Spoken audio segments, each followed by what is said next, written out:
Bonjour et bienvenue pour notre webinaire l'IA générative à l'œuvre.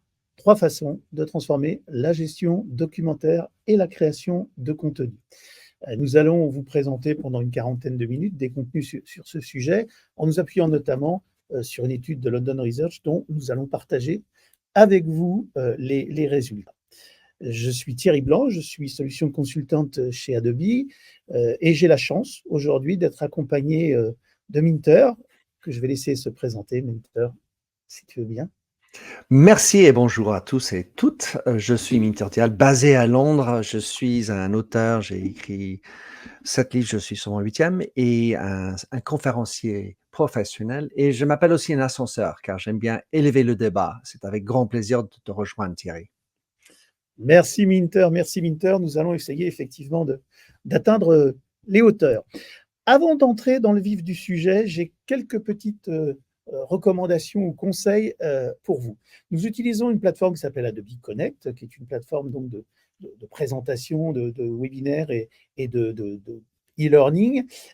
Pour l'expérience optimale, nous vous conseillons d'utiliser Google Chrome. C'est avec Google Chrome que vous aurez effectivement, je dirais, la meilleure expérience possible avec cette plateforme Adobe Connect. Si vous avez, ça peut arriver de temps en temps, des petits problèmes de connexion ou si le son n'est pas bon, n'hésitez pas éventuellement à fermer la fenêtre, supprimer les cookies éventuels et vous reconnecter. Voilà. Donc, en ce qui concerne, je dirais, les recommandations techniques, je pense que j'en ai fait le tour. J'ai quelques autres petites choses à vous dire avant que nous commencions. Je vous l'ai dit, nous sommes ensemble pour une quarantaine de minutes. Nous avons préparé beaucoup de contenu avec Minter à vous présenter. On espère qu'ils vont vous intéresser. Mais on va également vous demander de participer lors de ce webinaire et d'être actif. Alors comment? La première chose, c'est que vous allez pouvoir poser des questions. Et on espère que vous en aurez beaucoup. On les examinera à la fin de notre présentation. Et pour ce faire, vous disposez d'un canal spécifique de questions-réponses. Merci de l'utiliser pour vos questions. Posez pas vos questions dans le canal de chat qui, lui, est là pour que vous puissiez tout simplement converser entre vous et avec nous éventuellement. Mais nous ne traiterons que les questions qui seront dans le pod questions-réponses. Merci d'y penser. Ensuite, on va vous demander d'être actif également durant ce webinaire, puisque nous allons vous proposer, au fur et à mesure, quelques sondages. Donc, vous aurez là encore, bien sûr, une fenêtre spécifique qui s'affichera de façon à ce que vous puissiez répondre à ces sondages. Merci de participer, merci de mettre du dynamisme et de nous permettre peut-être de réorienter un petit peu, même peut-être nos propos, en fonction des réponses que vous nous fournirez. Vous aurez également, à la fin de la présentation, on vous demandera également de remplir un petit formulaire de satisfaction, disons. Merci là encore de le remplir parce que ça nous permet à nous, bien sûr, grâce à votre feedback, de nous améliorer et de proposer des contenus toujours plus intéressants dans des formats toujours plus adaptés. Dernière petite chose, ce webinaire est enregistré, donc surveillez vos emails, vous recevrez dans quelques temps après le webinaire, vous recevrez un lien pour potentiellement pouvoir revenir sur justement cet enregistrement. Avant de commencer, on va parler d'IA générative aujourd'hui dans ce contexte de gestion documentaire. Alors, quelques petites, je dirais, définitions entre guillemets. L'IA générative, c'est une forme d'utilisation de l'intelligence artificielle qui a pour but de permettre de créer des contenus inédits, sur base, bien évidemment, d'informations qu'on détient et qui sont utilisées lors des sessions d'utilisation de l'intelligence artificielle et bien sûr dans la constitution de ce qu'on appelle des modèles, les fameux LLM, sur lesquels s'appuie l'intelligence artificielle. Nous utilisons l'IA générative dans nos offres Document Cloud pour faciliter et pour rendre plus efficace la création de contenu et la gestion documentaire. C'est donc de cela qu'il va être question aujourd'hui et nous allons aborder différentes parties dans ce webinaire. Nous allons vous présenter d'abord le contexte aujourd'hui de l'IA générative dans le monde de l'entreprise.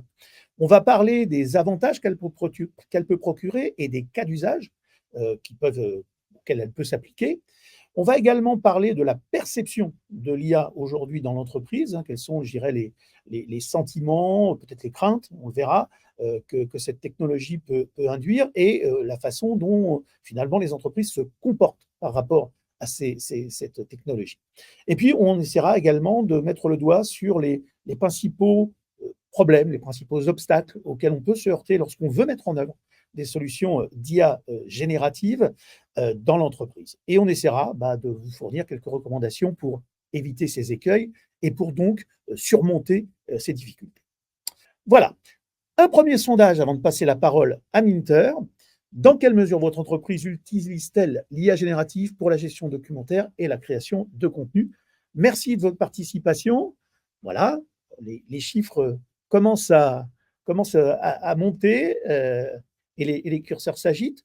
Pour chacun de ces sondages, j'ai oublié de le mentionner, on essaiera on vous demande en tout cas d'essayer de répondre dans les 30 ou 40 secondes de façon à ce que nous ne passions pas trop de temps sur ces sondages.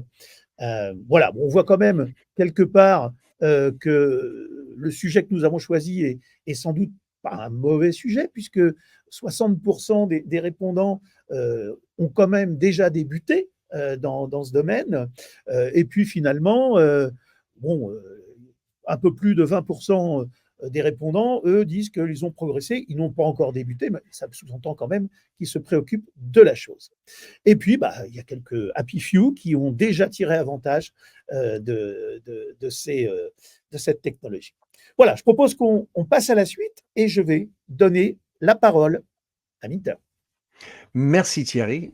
Et c'est très encourageant de voir combien de personnes sont en train de tirer avantage. Je me demande quels sont les usages et cas d'usage qu'il y a chez eux. Mais dans le monde entier, c'est certain que l'IA générative est devenue à la une, ne serait-ce que par la nouveauté de DeepSeek qui a attiré l'attention, même présidentielle partout. Mais l'IA générative est devenue l'une des priorités des équipes dirigeantes qui cherchent à exploiter tout le potentiel de cette technologie, surtout pour améliorer la productivité du personnel. Si l'IA existe depuis de nombreuses années, l'IA générative a néanmoins modifié en profondeur la manière dont les entreprises peuvent développer et automatiser leur production de contenu et la gestion de leurs documents. Des fonctionnalités de recherche plus intelligentes et des résumés disponibles instantanément, par exemple, font gagner beaucoup de temps aux professionnels de l'information, toutes fonctions confondues. Adobe a chargé London Research, pour lequel je suis représentatif, de réaliser une étude pour savoir comment les avantages et les obstacles liés à l'IA générative sont perçus par le personnel dans le cadre de la gestion documentaire et d'activités similaires. Alors, dans cette enquête, qui a été menée l'année dernière auprès de 440 cadres de direction divisés équitablement entre la France, l'Allemagne et le Royaume-Uni, ces conclusions sont résumées dans une série de 3 articles techniques présentés ici devant vous. Alors, il y a des rapports présentant les résultats du point de vue de leaders de la vision digitale, c'est-à-dire des CIO, des CTO, des CTO et d'autres stratèges du digital, des leaders fonctionnels, tels des responsables de service, et enfin des équipes IT de l'entreprise, en comparant les résultats IT et les personnes non IT. Alors, avant d'examiner en détail les avantages et les cas d'usage de l'intelligence artificielle, jetons-nous un œil sur les tendances et aux priorités qui favorisent l'adoption de l'IA générative. Selon une étude qualitative qui a été menée avant l'enquête auprès des entreprises et des consultants Adobe, les principales priorités des personnes responsables de la vision digitale de l'entreprise sont les suivantes. Alors, premier, c'était pour optimiser les investissements à long terme, tout en accélérant le retour sur investissement des différents services. Deuxièmement, pour améliorer l'expérience client, le fameux UX. Troisièmement, pour améliorer l'expérience du personnel. Et quatrièmement, pour adopter des nouvelles technologies, évidemment l'IA en particulier, en définissant un but et des objectifs clairs, ce qui est très important. Alors, l'étude a confirmé l'importance de la plupart de ces objectifs pour les responsables de la vision digitale en 2024 et a montré que, en premier, la sécurité arrive en tête des préoccupations des entreprises pour 81% des répondants. Donc, c'est une priorité élevée. L'intérêt porté à la sécurité n'a rien de surprenant, étant donné le coût d'un piratage de données ou d'une cyberattaque. Selon un autre graphique de rapport, c'est également la priorité dont le poids a probablement le plus augmenté l'année dernière. Donc, la sécurité est à la une quant à l'IA générative. Les autres thèmes qui se détachent dans ce tableau sont la transformation digitale pour 74%, l'engagement et la satisfaction client pour 72%, et la productivité du personnel pour 71%. La réduction des coûts, la satisfaction du personnel et le développement durable font aussi partie des priorités de la majorité des entreprises interrogées. Et c'est intéressant de regarder dans toutes ces actualités sur DeepSeek, quand on parle de la quantité d'énergie utilisée, déployée pour l'usage de l'IA générative. En tout cas, l'étude s'intéresse aussi à plusieurs tendances favorisant l'adoption de la technologie. Ici, nous pouvons voir que celles ayant le plus d'impact, de point de vue des leaders fonctionnels dans ce cas précis, sont, premier, la réduction des coûts de l'entreprise découlant d'une meilleure utilisation de la technologie, 72 entre eux indiquant un impact majeur, et en deuxième, l'augmentation de la productivité grâce à l'automatisation et à l'optimisation des workflows. Vous m'excuserez pour mes petits anglicismes parfois. Ces tendances sont bien évidemment liées à la priorisation de la transformation digitale, qui se manifeste également dans l'utilisation accrue du cloud et des documents et outils digitaux. Et merci de mettre vos questions comme Thierry l'a demandé, et évidemment, participez dans le chat quant à vos réactions, commentaires. Après avoir évoqué le contexte d'adoption de l'IA générative, intéressons-nous alors à ses avantages et à des cas d'usage précis, car c'est par ces cas d'usage que vous allez vraiment bien adopter. Alors, selon vous, quels sont les avantages de l'IA dans les activités liées au contenu? C'était la question posée dans la recherche. Les principaux avantages de l'utilisation pour les activités liées au contenu, cette fois-ci, de point de vue des leaders de la vision digitale, sont les gains de productivité pour 61%, la réduction des coûts pour 56%, l'acquisition rapide des connaissances pour 44%, la priorité accordée aux tâches à forte valeur ajoutée pour 42%, l'adaptation de la production du contenu et des assets pour 38%, et enfin, la plus grande motivation du personnel. Donc, vous voyez, il y a pas mal de cas d'usage qui sont utilisables. Alors, Thierry, je te repasse la main. Alors, pour que tu puisses nous faire une petite démonstration et pour illustrer comment l'assistant l'IA de Adobe peut faire bénéficier tout le monde. Merci Thierry. Merci Minter, oui. Donc, on l'a vu, hein, la recherche d'une meilleure productivité, c'est finalement le cas d'usage numéro un. Et effectivement, aujourd'hui, dans l'entreprise, nous sommes tous, autant que nous sommes, et d'ailleurs dans notre vie courante, notre vie personnelle, c'est pas tout à fait faux non plus, nous sommes tous, je dirais, confrontés à un déluge d'informations. Nous avons de plus en plus d'informations, il faut plutôt s'en réjouir quelque part, mais le problème, c'est que cette information, nous n'arrivons pas à la traiter parce qu'elle est trop volumineuse, justement. On a tous quelque part un répertoire dans lequel on a stocké très, précautionneusement des documents en se disant j'ai pas le temps maintenant, mais il faut absolument que je regarde ce qu'il y a là-dedans. C'est sûrement plein d'enseignements et je voudrais un jour, bien sûr, pouvoir en bénéficier. Mais en réalité, on n'en a jamais le temps. Alors, je vais vous montrer ici une petite démonstration de l'usage de l'assistant IA d'Acrobat, en mobilité en l'occurrence, et voir comment il peut faire gagner énormément de temps dans des tâches du quotidien. Voyons maintenant comment je peux utiliser l'assistant IA sur mon téléphone mobile. Je lance Acrobat. Le document qui est ouvert est celui dont nous parlons aujourd'hui. Je peux invoquer l'AI Assistant qui va me fournir une vision synthétique du contenu du document et me suggérer quelques questions. Je peux bien sûr poser mes propres questions et c'est ce que je vais faire en utilisant la fonction vocale. Rédige le script d'un webinaire pour présenter les résultats de cette étude.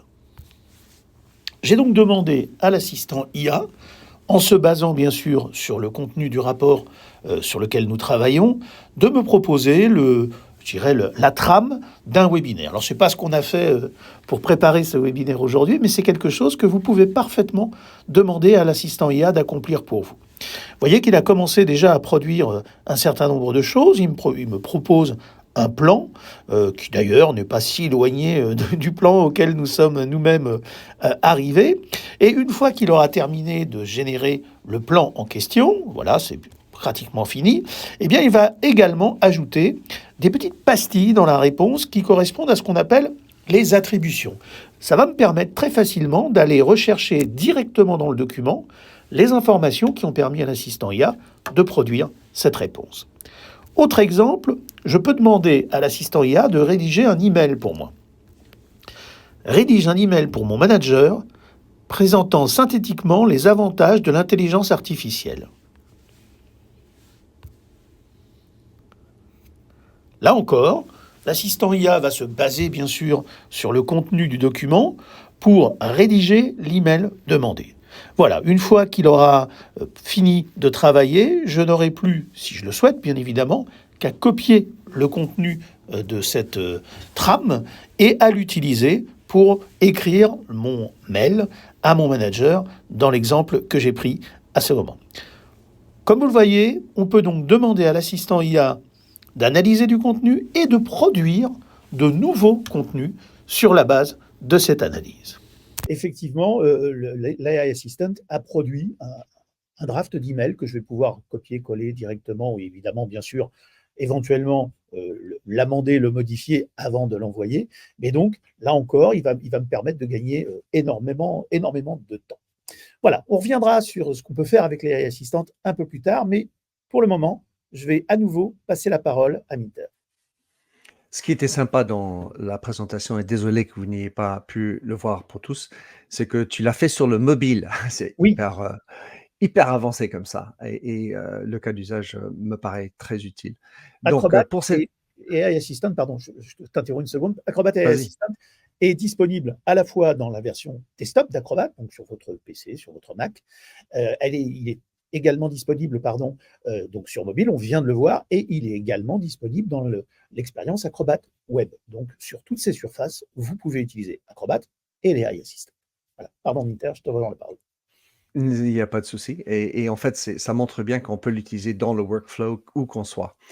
Donc pour cette étude qu'on a fait avec, London Research, nous cherchons à quantifier le gain de temps qu'une meilleure utilisation des technologies comme l'IA générative pourrait permettre d'obtenir. La grande majorité des personnes interrogées, c'est-à-dire 90, pensent que l'IA pourrait faire gagner à chaque membre du personnel, à chaque membre, au moins 2 heures par semaine en moyenne, ce qui se traduirait par une hausse significative de la productivité de leur entreprise, bien entendu. Les 2 tiers du panel pensent que l'IA pourrait faire gagner de 2 à 8 heures par semaine en moyenne à chaque membre de l'équipe, c'est-à-dire jusqu'à 1 jour par semaine. Si on fait un petit calcul bête qui s'impose, dans une entreprise de 30 000 personnes, par exemple, si 1% de celles-ci, c'est-à-dire 300 personnes, gagnent 2 heures de travail hebdomadaire, cela équivaut à 15 personnes à temps plein. De quoi réfléchir. Alors, on va passer à un nouveau sondage. J'espère que ça marche pour vous tous. Peut-être il faut être sur Chrome si je comprends bien. Allons-y. Et alors, pour quelles activités votre entreprise utilise-t-elle l'intelligence artificielle générative? Il y a plusieurs choix. Allez-y.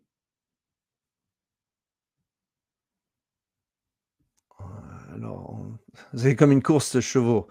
Alors, qui va gagner? Alors, il me semble que la création de contenu est à la tête, mais c'est pas donné. Il y a synthèse d'articles et de documents, chose que j'utilise fréquemment moi-même. Production de documents de rapport en dernier, avec relecture de modifications. On est pas mal là. Oui. J'ai oublié de préciser, mais la multi-réponse est possible dans ce sondage, hein. Vous pouvez sélectionner plus d'une option. Tu fais bien de le préciser, Thierry. Parce qu'en effet, il y a plusieurs moyens d'utiliser. Eh bien, ça, je pense qu'on a fait le tour et qu'on a en tête création de contenu pour 68%, synthèse d'articles et de documents en 56%, ensuite obtention rapide des réponses dans les documents, troisième, 40%, on a juste tiqué un autre, et les deux autres qui traînent un peu derrière cela. En tout cas, merci d'avoir répondu au sondage.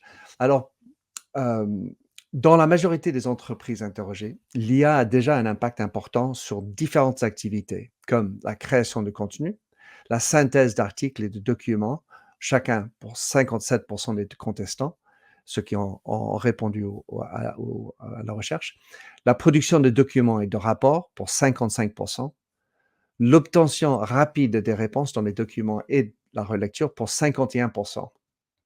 Donc, c'est plein de bons cas d'usage. Thierry, je te passe la main et que propose en fait l'assistant l'IA et pour qui?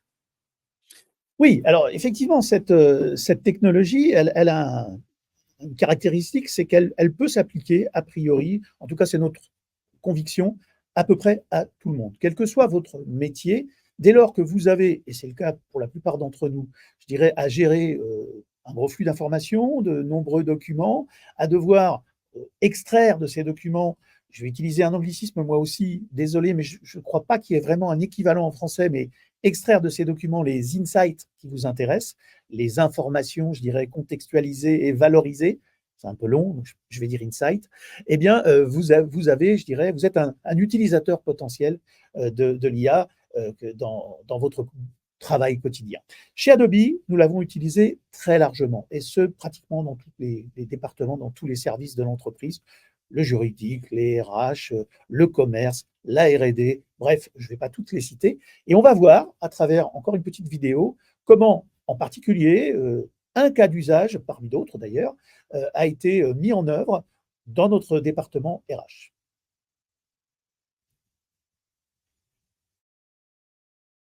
Talent recruiter at Adobe.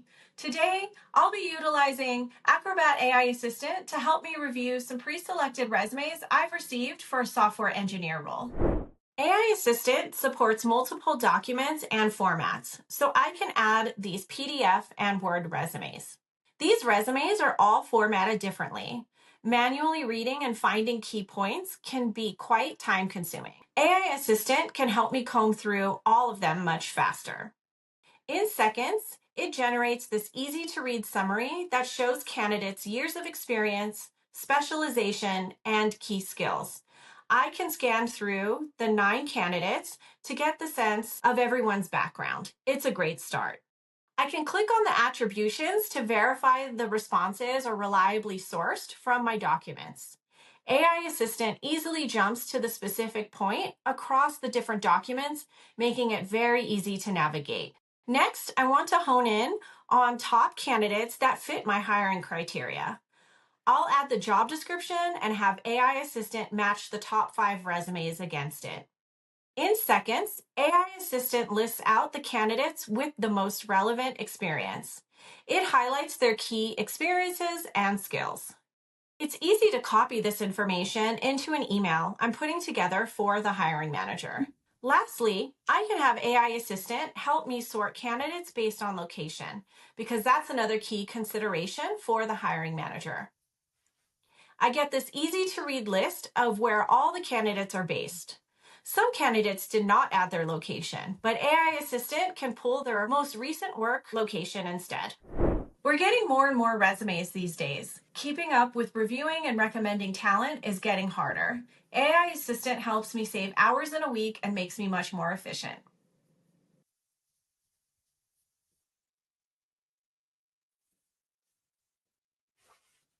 Voilà, donc, comme vous avez pu le constater, effectivement, l'effet le plus notable dans ce cas d'usage, c'est le gain de productivité, le gain de temps. Et évidemment, je dirais au-delà du fait que c'est intéressant pour une entreprise, bien sûr, d'optimiser ses ressources, ça dégage également, bien sûr, du temps pour d'autres tâches auxquelles on va pouvoir se consacrer finalement peut-être de façon plus efficace aussi, grâce à ce temps dégagé. Voilà. Désolé, il y a eu un petit problème technique. J'ai été coupé un moment. J'espère que tout fonctionne bien maintenant et je vais à nouveau laisser la parole à Minter. Ce qui est intéressant dans ce cas qui a été utilisé, c'est qu'il y a plein d'usages et je vais juste recommander un truc off script qui est there's an AI for this. Il y a une IA qui est capable de faire à peu près tout ces jours-ci et ça vaut la peine de regarder. Mais en tout cas, malgré l'intérêt et l'enthousiasme des cadres pour l'IA, il y a une inertie qui prédomine dans les entreprises. Alors, à titre individuel, les personnes interrogées pour l'étude sont majoritairement enthousiastes à l'égard de l'IA.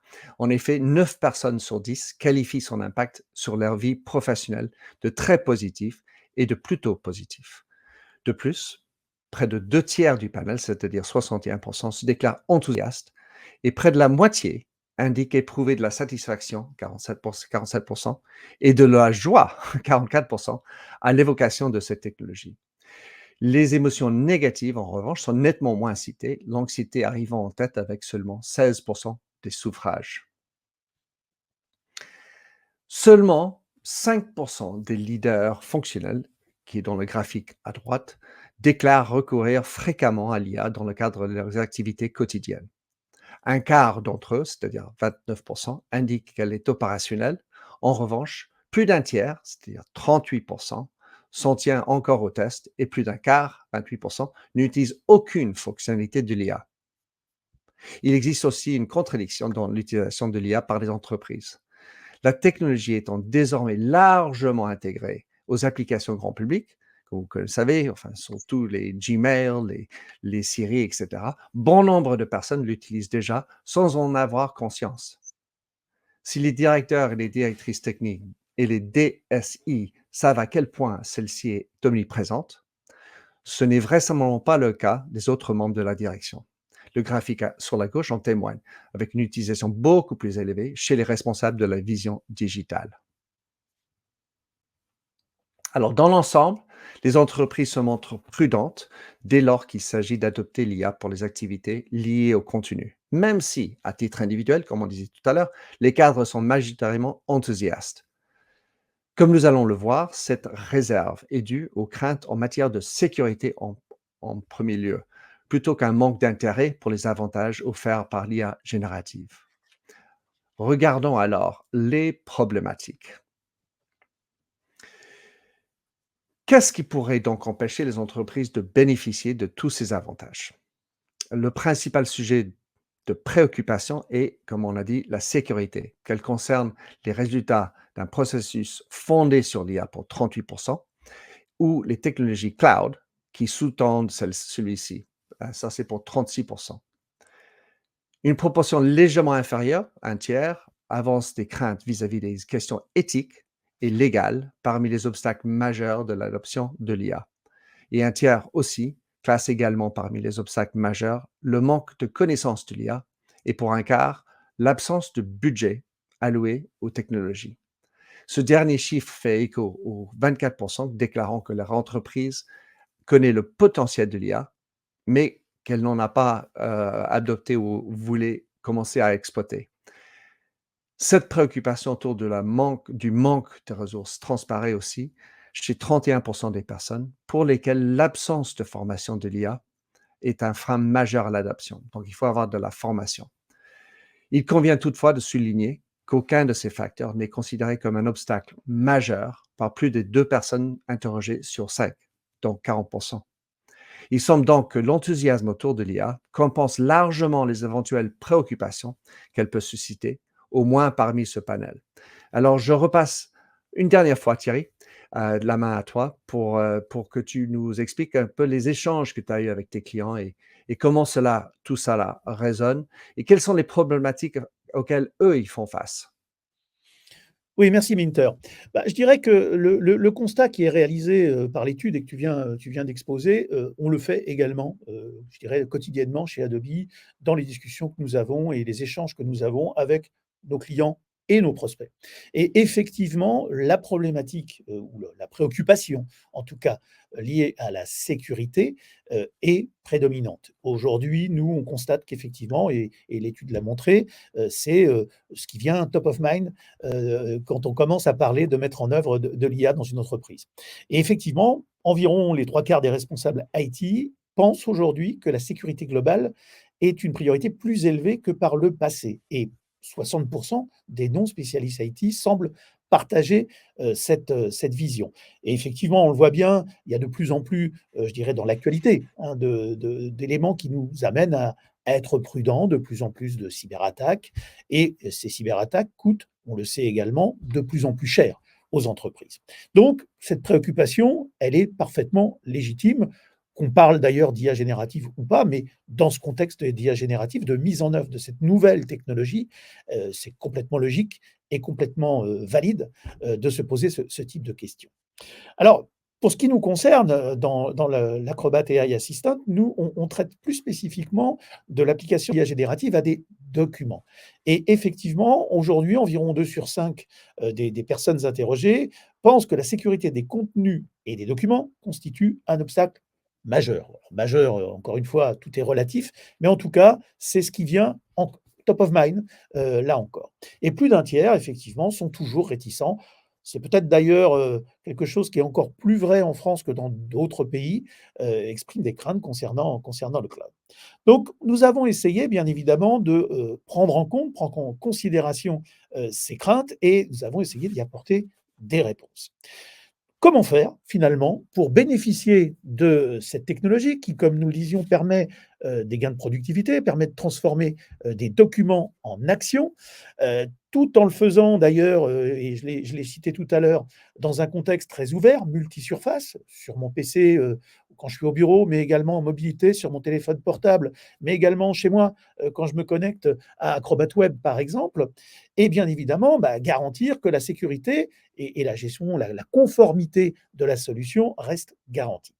Alors pour ce faire, nous avons pris effectivement, je dirais, en considération ces éléments et nous avons essayé de créer une solution qui puisse répondre à ces problématiques. Sur le risque de sécurité, enfin sur le point de la sécurité, pardon, on peut distinguer finalement 2 risques. Le premier risque, c'est la crainte, en tout cas, de fuite de données. Qu'est-ce qui se passe lorsque j'utilise une IA générative, lorsque je vais donc soumettre finalement des contenus qui sont peut-être des contenus qui sont confidentiels, qui sont ma propriété? Qu'est-ce qui se passe lorsque je soumets ces contenus à une technologie d'IA? Est-ce qu'il y a un risque de fuite de données, par exemple? Et à cette question-là, effectivement, nous avons répondu de façon, je dirais, assez, je pense, assez efficace. Les données que vous soumettez à l'AI Assistant ne sont pas conservées sur nos infrastructures au-delà du temps nécessaire à leur traitement. Et en aucun cas, les données que vous soumettez pardon, à l'AI Assistant ne seront utilisées pour entraîner les modèles qui sous-tendent notre IA. Donc, pas de risque que des informations qui sont les vôtres puissent se retrouver, entre guillemets, englobées dans le modèle et que, ce faisant, d'autres utilisateurs du même modèle puissent y accéder. Ça, c'est pour l'aspect, je dirais, sécurité au sens strict. Il y a également un autre risque qui est identifié, c'est celui de voir l'IA faire des réponses invalides. Et effectivement, on peut parfois avoir des réponses invalides fournies par l'IA, pour 2 raisons principales. La première, c'est que les modèles de données sur lesquels on s'appuie, finalement les sources de confiance sur lesquelles on s'appuie, sont parfois très ouverts.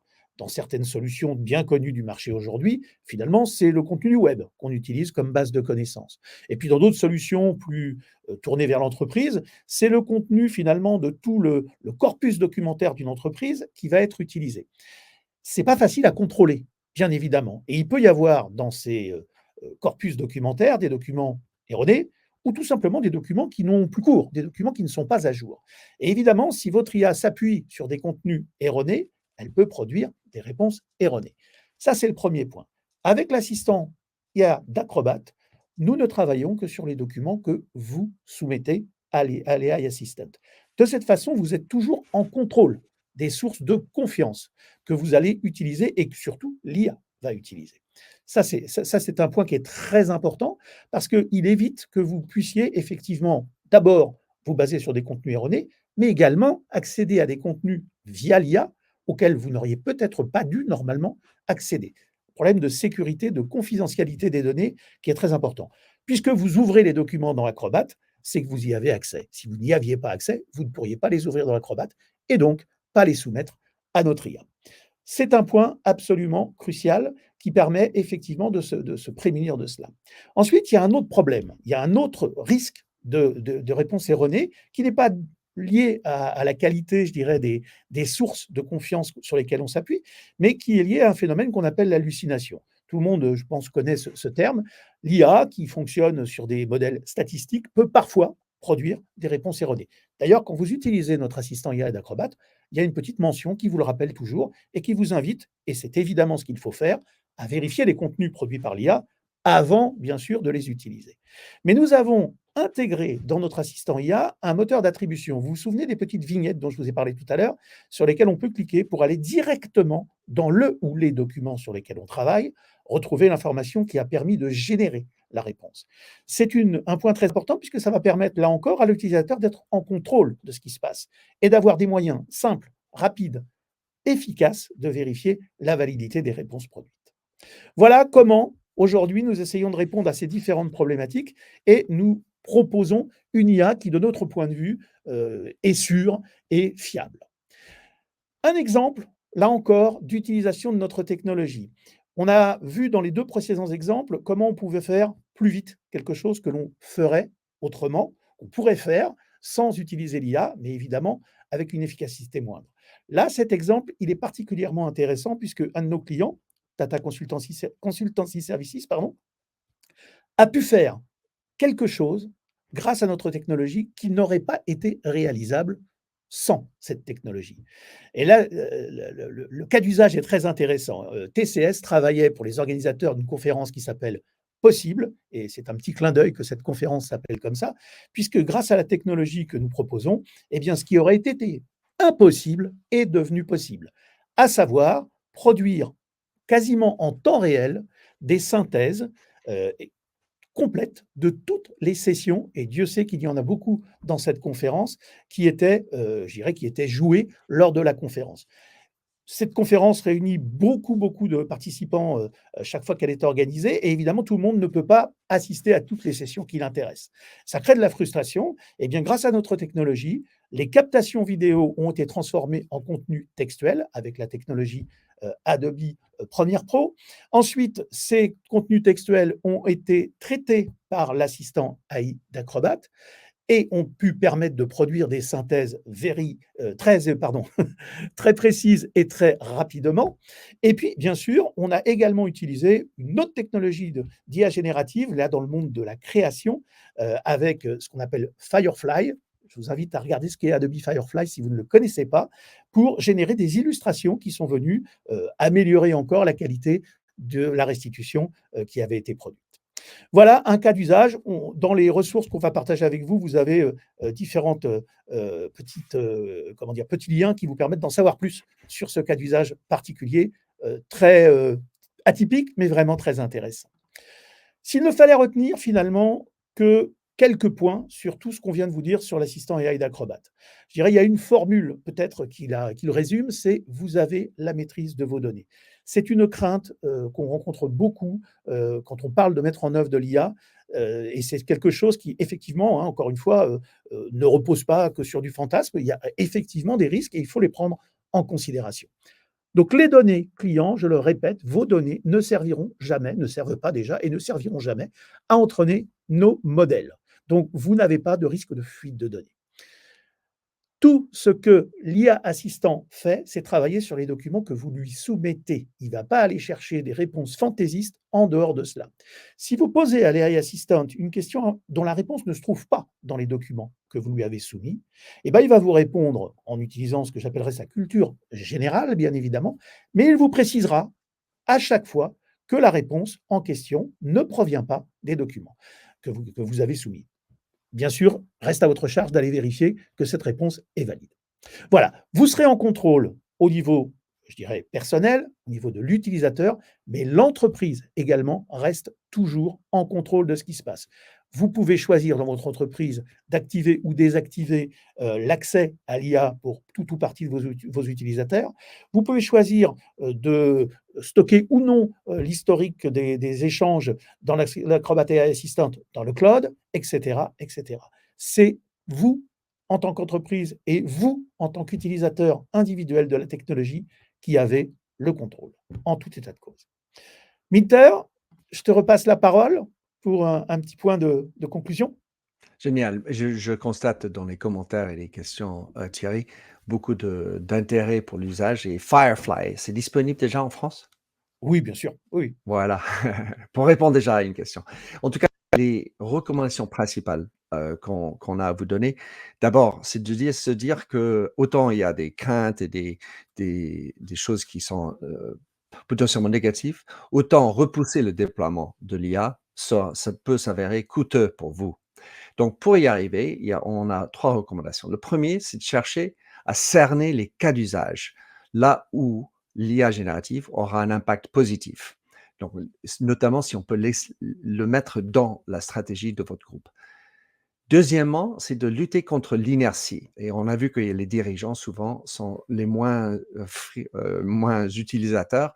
Donc, c'est par exemple pour les aider, les cadres dirigeants, à utiliser eux-mêmes dans l'entreprise pour les faire connaître les cas d'usage et ou lancer des pilotes. Et en tout cas, à chercher à généraliser l'usage dans et par tous les services. Et le troisième, c'est de quand même avoir attention à privilégier la sécurité quant au moment de choisir une application que vous allez utiliser. Car pas tous sont pareils. Comme on a beaucoup discuté justement avec DeepSeek, est-ce que ça va être est-ce que ça va être sécuritaire d'utiliser par exemple? Alors voilà, je vous remercie beaucoup de ça. Maintenant, je vais vous faire un dernier sondage qui est: pensez-vous pouvoir comprendre comment utiliser plus efficacement l'IA générative dans la gestion documentaire et la création de contenu au sein de votre entreprise aujourd'hui? Merci à répondre. Et ensuite, Oh, ça y est, peut-être et le oui. le peut-être prend quand même un peu les devants. Oui, Ben, même quelque assez part, nettement. ça suscite les questions. OK, pour, entre 15 et 20 d'entre vous, il semblerait que vous aimeriez avoir plus d'informations. Alors j'en profite pour dire qu'effectivement nous sommes à votre disposition et n'hésitez pas à revenir vers nous, pour obtenir justement, plus d'informations. Voilà. Bon, j'observe que malgré tout 3 d'entre vous, répondent non. J'en suis désolé. J'espérais que, on aurait, 0 non, mais bon, statistiquement, c'était sans doute assez improbable. Voilà, on va dire que, voilà, près de 80 d'entre vous pensent, répondre oui ou peut-être. C'est tout de même, assez encourageant, je pense. Je ne sais pas si tu partages cette vision, Minter? Enfin, ce qu'on doit savoir, c'est qu'il faut garder l'esprit critique, quoi qu'il en soit, et avoir de l'information et de la formation paraît indispensable. Très clairement. Voilà, donc comme indiqué en début de session, nous allons, prendre le temps de répondre à quelques questions. Il y en a beaucoup, donc je pense très clairement qu'on ne pourra pas répondre à toutes et je vous prie de nous en excuser. Mais en tout cas, n'hésitez pas, je le répète, à revenir vers nous, si vous souhaitez et on pourra, échanger, vous donner plus d'informations comme certains d'entre vous le demandent et puis aussi bien sûr répondre peut-être à des questions, que auxquelles nous n'aurions pas eu le temps de répondre aujourd'hui. Alors voilà, voilà, pardon, excusez-moi, le QR code s'affiche pour le survey.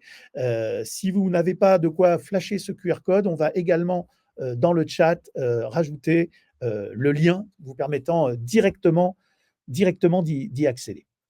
OK, je vous propose qu'on commence évidemment à répondre aux questions. Bon, il y a des questions qui sont plus, je dirais, du «ressort» entre guillemets, d'Adobe et d'autres questions qui seront plus liées, peut-être, à l'étude elle-même et je laisserai Minter répondre bien sûr à ces différentes questions, lorsque c'est le cas. OK, donc première question, que je vois ici, quel est le modèle utilisé, dans l'AI Assistant d'Acrobat? Est-ce un modèle propriétaire ou tiers? Alors, le modèle sur lequel nous nous basons est le modèle, en fait, OpenAI. En revanche, nous avons, introduit dans l'Acrobat AI Assistant des technologies spécifiques Adobe, des technologies propriétaires Adobe. Donc pour 2 choses en particulier. D'abord, l'extraction des contenus des documents avant que de les soumettre à, OpenAI. Nous n'envoyons pas les documents à OpenAI, nous envoyons des données structurées que nous avons extraites grâce à la technologie Extract PDF Extract de Adobe, qui est une technologie donc propriétaire. Premier point, ça nous permet de formater la donnée de telle façon que, je dirais, OpenAI saura la traiter d'autant plus efficacement. Ensuite, il y a également tout ce qui concerne l'attribution. On en a beaucoup parlé. Cette technologie d'attribution, c'est notre technologie Adobe. Deuxième question que je vois apparaître ici, peut-on utiliser la générative en toute sécurité? Alors, toute Je sécurité, regrette, mais je ne peux pas vous aider à faire cela. Siri a décidé de s'inviter dans notre conversation. Désolé. Alors, en toute sécurité, vous savez, rien, tout est relatif et encore ça dépend, comme disait le philosophe. Donc, toute sécurité, évidemment, si je vous réponds oui, vous allez me dire, oh bon, c'est commercial. En tout cas, je pense qu'on vous a expliqué et démontré que nous avions mis un certain nombre de garde-fous. Et si vous restez, je dirais, responsable dans votre usage de l'IA, et si en particulier vous n'avez pas la mauvaise idée d'utiliser les résultats de l'IA sans contrôle, sans vous-même les lire attentivement et vérifier que ce qui a été produit a une vraie valeur, vous pourrez utiliser, je pense, l'Acrobat AI Assistant en grande sécurité. Toute sécurité, voilà, l'absolu, la perfection n'est sans doute pas de ce monde. Ensuite, qu'est-ce que j'ai également comme question? Est-il possible d'anonymiser les PDF facilement? Ah oui, alors il y a dans Acrobat un certain nombre de fonctions qui permettent justement de faire ce genre de choses. Indépendamment d'ailleurs de l'AI Assistant, il y a des outils notamment qu'on appelle de Bifur en français, Redaction en anglais, qui permettent d'anonymiser des documents PDF. On sort un tout petit peu du sujet de l'IA. Ensuite, Il y avait une question, Thierry, je vais juste te reprendre pendant que tu bien dis sûr. ça. Il y avait une question sur les données de la recherche, est-ce que sont disponibles? Et juste pour vous indiquer qu'il y a un petit pavé de ressources en bas à gauche, normalement, sur vos écrans, où il y a des liens pour les 3 rapports que j'ai cités au début de l'intervention. Voilà, juste pour répondre. À toi, Thierry. OK. Qu'est-ce que j'ai d'autre également? L'assistant IA permet uniquement de recherche par mots-clés ou bien peut-il effectuer une recherche intelligente en tenant par exemple compte de synonymes ou autres? Oui, bien sûr. Bien sûr, c'est tout l'intérêt de la technologie d'intelligence artificielle. Sinon, on pourrait se contenter d'utiliser des fonctions de recherche pour dire je cherche, je sais pas, je cherche telle information, je cherche la date d'échéance d'un contrat, je peux taper date d'échéance. Le problème, c'est que peut-être dans le contrat, on ne parle pas de date d'échéance, mais de date de fin ou ce genre de choses. Évidemment, si vous posez la question grâce à l'assistant IA, quelle est la date d'échéance du contrat, peu importe la façon dont ça sera réellement, je dirais, rédigé, formulé dans le contrat, vous allez trouver la réponse en question. Alors, la génération de vidéos Firefly sera-t-elle bientôt disponible en France? Alors, la génération de vidéos Firefly, elle est déjà disponible en bêta aujourd'hui. Et oui, c'est quelque chose qui sera bientôt disponible en France. Et Firefly fait plein d'autres choses que la vidéo, bien évidemment. Quelles autres questions j'ai? AI Assistant est disponible à partir de quelle version de Adobe Acrobat Pro? Alors, AI Assistant est disponible depuis un peu plus d'1 an maintenant. Il est disponible en français depuis septembre dernier. Et j'ajoute, j'insiste sur le fait que, en fait, vous pouvez utiliser l'AI Assistant, pas seulement dans Acrobat Pro, mais également dans Acrobat Standard, avec ce qu'on appelle l'add-on AI Assistant, et même dans Adobe Reader, puisque nous proposons maintenant une version qu'on appelle Adobe Reader Premium, qui inclut l'assistant IA. Autre question. Alors, excusez-moi, j'ai du mal un tout petit peu à les lire, et comme il y en a énormément, J'en vois un, Thierry, qui oui, m'intéresserait à répondre. tout à fait. C'est Vas-y, Minter, je t'en prie. de Sylvain. Dans quelle mesure l'utilisation des IA alimentées, perfectionnées, enrichissent la société qui propose une IA? Proposez-vous des IA qui pourraient fonctionner en local? Et je voulais juste répondre d'abord un peu globalement, c'est que de un, l'IA, si elle est bien utilisée, enfin cette IA générative, ça peut réduire toutes les travaux un peu répétitifs, manuels, rébarbatifs, et se concentrer sur la valeur ajoutée de l'humain qui est imposant là-dedans. Après, que proposez-vous des IA pour fonctionner en local? Je pense que vous avez en français. Ouais, alors, sur ce point, parce que des IA pour fonctionner en local, alors en français, oui, bien sûr, l'AI Assistant traite, enfin, c'est traiter le français. Et au passage, d'ailleurs, vous pouvez poser des questions dans les AI Assistant en français, y compris lorsque vous, comment dire, vous utilisez, vous avez chargé des documents dans d'autres langues, et l'assistant AI va vous répondre dans votre langue, en français. Donc, je peux parfaitement, dans une collection Assistant AI, avoir 2 documents français, 2 rapports en français sur le sujet qui m'intéresse, 3 rapports en anglais, 2 rapports en allemand, un rapport en espagnol. Je vais pouvoir poser mes questions en français, puisque je suis français, c'est quand même plus simple pour moi, à l'assistant AI, et il va me répondre sur la base de tous les contenus, y compris ceux qui ne sont pas en français, et il va me répondre en français. Donc c'est quelque chose qui est effectivement très intéressant. En local, vous pouvez peut-être aussi penser, aussi penser à, je dirais, à des modèles locaux, c'est-à-dire on n'utiliserait pas le modèle OpenAI, mais des modèles custom, des modèles clients. Alors, l'assistant AI aujourd'hui ne fait pas ça, mais nous travaillons sur d'autres applications. Voilà. Le moment venu, on en reparlera. Voilà, bah, écoutez, je pense qu'on a un peu dépassé l'horaire. Je suis en train de regarder s'il y a encore beaucoup de questions. Je n'en vois plus beaucoup là, auxquelles on n'aurait pas, parce que des questions se recoupent évidemment, donc il faut que je prenne le temps de les lire pour comprendre si on a déjà plus ou moins répondu. En live. Ouais.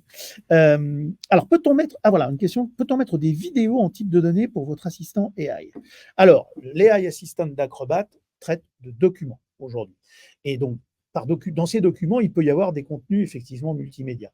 Aujourd'hui, nous ne sommes pas capables, par exemple, d'aller directement identifier qu'il y a une vidéo dans un document PDF, ce qui est possible, hein, et par exemple, faire du scripting de la vidéo en question pour transformer ce contenu en contenu textuel et pouvoir le traiter dans l'assistant IA.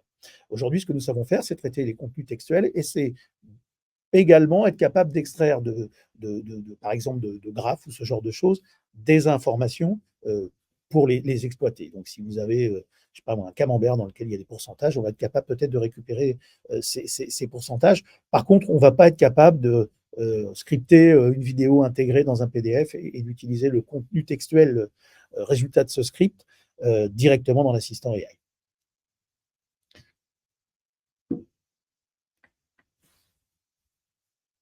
OK.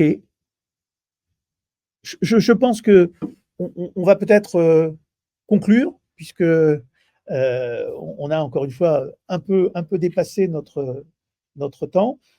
Je le répète, j'insiste, nous sommes disponibles. Venez vers nous si vous avez des questions sur l'assistant AI, bien évidemment, sur Firefly. J'ai vu que dès qu'on cite Firefly, des voyants verts s'allument, tant mieux, tant mieux. C'est une autre application d'IA générative proposée par Adobe dans un autre contexte, plus créatif. Mais encore une fois, il y a des ponts entre les deux. On l'a vu notamment dans la description que j'ai faite, succincte, mais je vous invite à consulter les ressources qu'on fournit sur ce sujet du cas d'usage TCS, Tata Consultancy Services, où effectivement, on a combiné la technologie vidéo, Acrobat Premiere Pro, Adobe Premiere Pro, pardon, la technologie Acrobat AI Assistant et la technologie Firefly pour générer automatiquement des illustrations qui sont venues enrichir les documents de compte-rendu produits par les AI Assistants. Il nous reste, je pense, à vous remercier. N'hésitez pas, j'insiste lourdement, n'hésitez pas à revenir vers vous. J'insiste également, remplissez, s'il vous plaît, le petit formulaire qu'on vous a soumis. Donnez-nous votre feedback de façon à ce que nous puissions nous améliorer pour la prochaine fois. Et puis, à tout seigneur, tout honneur, Minter, je te laisse le mot de la fin. L'avenir est excitant.